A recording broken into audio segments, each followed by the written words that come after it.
सणकापूर येथे हुतात्म्यांना अभिवादन करून जागतिक आदिवासी दिन उत्साहात साजरा। कळवण तालुक्यातील सणकापूर येथील हुतात्मा स्मारक येथे क्रांती दिन आणि 9 ऑगस्ट जागतिक आदिवासी दिनानिमित्त विविध कार्यक्रम उत्साहात पार पडले। आमदार नितीन पवार यांच्या हस्ते ध्वजारोहण करून हुतात्म्यांना अभिवादन करण्यात आले। त्यानंतर उपस्थित मान्यवरांच्या हस्ते आदिवासी क्रांतिकारकांच्या प्रतिमांना पुष्पहार अर्पण करून पुष्पांजली वाहण्यात आली।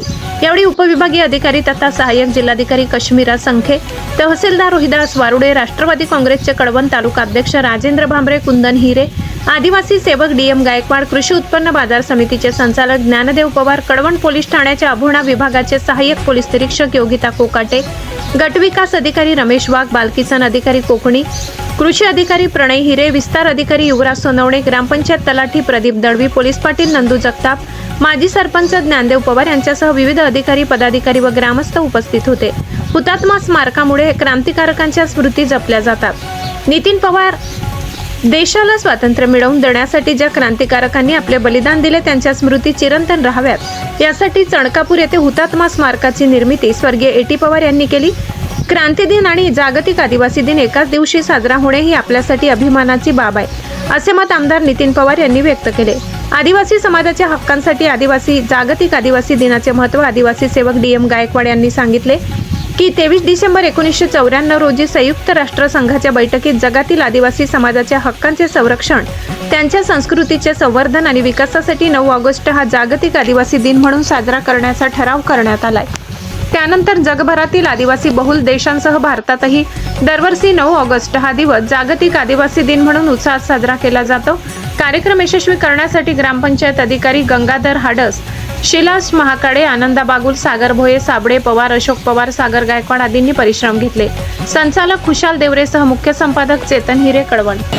आरोग्य विभाग, जिल्हा परिषद, आरोग्य विभाग, राज्य शासन तसंच SNPTच्या वतीने संयुक्त विद्यमानाने हा आपण आरोग्य शिबिर आपण घेत आहोत। माझी सर्वांना विनंती आहे, याचा सर्वांनी लाभ घ्यायचा आहे। पूर्ण दिवसभर हे स्टाफ राहील, नक्की राहतील ना।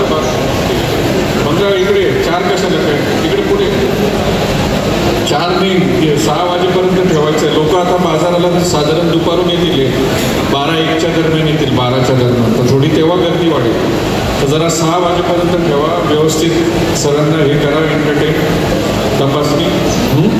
तर माझी सर्वांना विनंती आहे, वेळोवेळी आपण हे काही शिबिर घेतो हे तुमच्या सर्वांच्या सोयीसाठी घेतो आणि वेळोवेळी आपल्याला ही जी काही शासन तर आपल्या परीने करतच असतं, पण SNPT जे हॉस्पिटल आहेत, जे कॉलेज, त्यांचं आपल्याला महत्त्वाचं सहकार्य, मोलाचं सहकार्य मिळतं। आता इथं जे काही पेशंट तपासले जातील, ज्यांना मोठे आजार असतील, त्यांचं इथं तपासणी केल्यानंतर ते तुमचा नंबर वगैरे बाहेर नोंदवून घेतल्यानंतर त्या लोकांना ऑपरेट करण्यासाठी किंवा ऑपरेशनासाठी ते तिथं घेऊन जातील। जर विजू कुठे गेलं, विजू शिरसाट, तर असे काही पेशंट राहतील तर आपणच गाडी करून घेऊन जायचं, करता येईल ना विनामूल्य।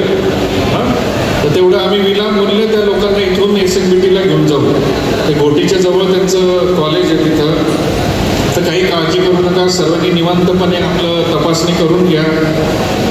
उमेश सोनवणे, फोटो नंतर काढा, जरा लक्ष तुम्हाला भविष्यात आपण जरा पावसाळ्यानंतर पुढे आबोण्याकडे एखादं शिबिर अजून घेऊ, प्रतिसाद चांगला मिळाला तर तिथे एक शिबिर घेऊ, नंतर परत आपण जयगरकडे एक शिबिर घेऊ। सुरगाणा तालुक्यातही आपल्याला 1-2 ठिकाणी शिबिरं घ्यायची, आरोग्य शिबिर घेण्याचं मानस आहे। तिथं आपण सर्वाला आणि जिल्हा परिषदेच्या आरोग्य विभागाने आमचा जो काही सत्कार केला त्याबद्दल मी त्यांचे मनापासून आभार मानतो। माझे 2 शब्द संपवतो।